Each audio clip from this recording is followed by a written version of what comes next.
Hello friends, आज की short video में मैं अपना कोस्ट गार्ड का फिजिकल का धान सेंटर का रिव्यू शेयर करने वाला हूं, जो कि आपके अपकमिंग कोस्ट गार्ड के फिजिकल के लिए बहुत ही हेल्पफुल होने वाला है। सबसे पहले क्या है, आपको वहां रिपोर्ट कर जो डेट रखी होगी आपके एडमिट कार्ड में, उस डेट को आपको वहाँ रिपोर्ट करना पड़ेगा, उस डेट को और उसी टाइम को आपको वहाँ पहुँचना पड़ेगा। उसके बाद आपको अगर कोविड का मांगा जाएगा, कोविड की रिपोर्ट जब मैंने फिजिकल दिया था जुलाई में, उस टाइम पे कोविड का सिनेरियो था, देन मुझे RT-PCR की रिपोर्ट मांगी गई थी मुझसे, क्योंकि 96 आवर से पहले की नहीं होनी चाहिए, 96 आवर के बाद ही आपका कोविड टेस्ट होना चाहिए, वो भी RT-PCR। सो मैं आपको वहाँ रिपोर्ट प्रेजेंट करनी थी उसकी। सो मैंने वहाँ प्रेजेंट करी। तकरीबन मेरे बैच में 50 बच्चे बुलाए गए थे, 8:30 बजे रिपोर्टिंग की 50 बच्चों की, जिसमें से 43 बच्चे प्रेजेंट हुए थे और 2 बच्चों को उसके अंदर क्या किया था, जो इंट्री होती है उसमें ही आउट कर दिया था। क्यों? क्योंकि उनकी कोविड रिपोर्ट कुछ गलत थी, ना ये तो फिर 96 आवर से पहले की थी, या वो कुछ RT-PCR टेस्ट लेके नहीं आए थे, या कुछ बच्चे नहीं भी लेके आए। तो 2 बच्चों का इस तरीके से आउट किया गया था।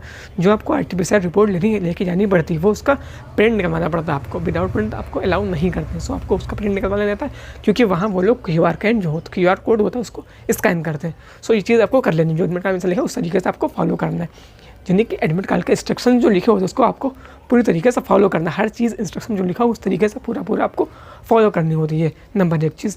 दूसरी चीज़, उसके बाद क्या हुआ, आपको एक हॉल में लेके गए थे, देन उसका चेस्ट नंबर दिया गया, चेस्ट नंबर एक होता दिया गया, एक कोस्ट गार्ड का बैंड दिया गया, यानी कि उसके ऊपर कोस्ट गार्ड लिखा हुआ था, वो दिया गया, इस तरीके से आपको दिया गया।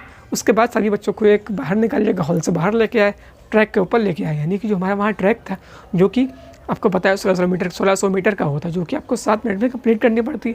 बट वहाँ क्या था कि आपको 400 मीटर की रोड दे रखी थी, 400 मीटर इस साइड की थी, देन आपको आना वापस, फिर जाना है, एंड देन फिर आपको वापस इस तरीके से आपको 4 राउंड लगाने हैं उस रोड पे, ठीक है।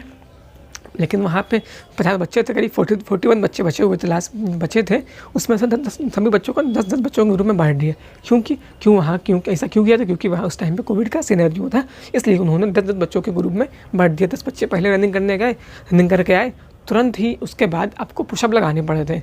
रनिंग के तुरंत बाद बिल्कुल भी मौका नहीं देते, ऐसे रनिंग करके आएंगे तुरंत बोलते थे आपसे तुरंत बैंड होइए, तुरंत आप बैंड हो जाते थे। तो उसके बाद बैंड मतलब कि पुशअप की जो पोजीशन होती है उसे बोलते हैं बैंड। आपको तुरंत बैंड होना पड़ता था, एंड उसके बाद आपको पुशअप लगाने पड़ते थे, 10 पुशअप लगाने पड़ते थे। पुशअप में बिल्कुल भी होल्ड नहीं करवाते, आप इजीली कर सकते हैं, मुश्किल से 1 या 2 सेकंड होल्ड करवाते हैं, वो भी लास्ट के पुशअप में। 8, 9 और 10 पुशअप में आपको 1 से 2 सेकंड होल्ड करवाते हैं, सिर्फ लास्ट में, उससे बीच में कुछ भी नहीं। आप प्रैक्टिस करेंगे तो ईजिली कर पाएंगे। जैसे पुशअप लगा लिए, उसके तुरंत बाद ही आपको स्क्वाट लगाने के लिए कह दिया गया, हम लोगों को स्क्वाट लगाने के लिए कह दिया गया। लेकिन बिल्कुल भी मौका नहीं, आपने पुशअप लगा लिए तुरंत बोलते स्टैंड हो, बैंड उन्हें किस तरीके से पोजीशन में आ जाओ, किसकी पोजीशन में, स्क्वाट्स के इस तरीके से लगवाते थे।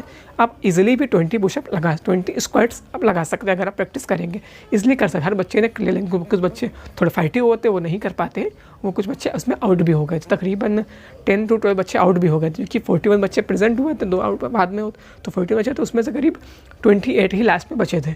28 बच्चे फिजिकल को क्वालिफाई कर लिया था।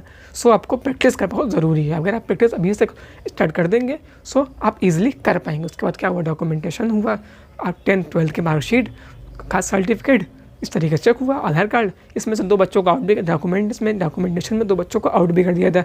क्यों? एक ने क्या किया था, एक ने 10th 12th के मार्क्स थे उसको गलत फिल कर दिया था फॉर्म फिल करते समय, तो एक बंदा वो आउट करा था उसे। दूसरा बंदा था जिसके क्या किया था, उसने अपने कास्ट सर्टिफिकेट नहीं लेके आया था, कुछ गलती थी उसके अंदर, मुझे पूरा पक्का पता नहीं है, लेकिन ऐसा ही उसको कास्ट सर्टिफिकेट की वजह से आउट किया गया था।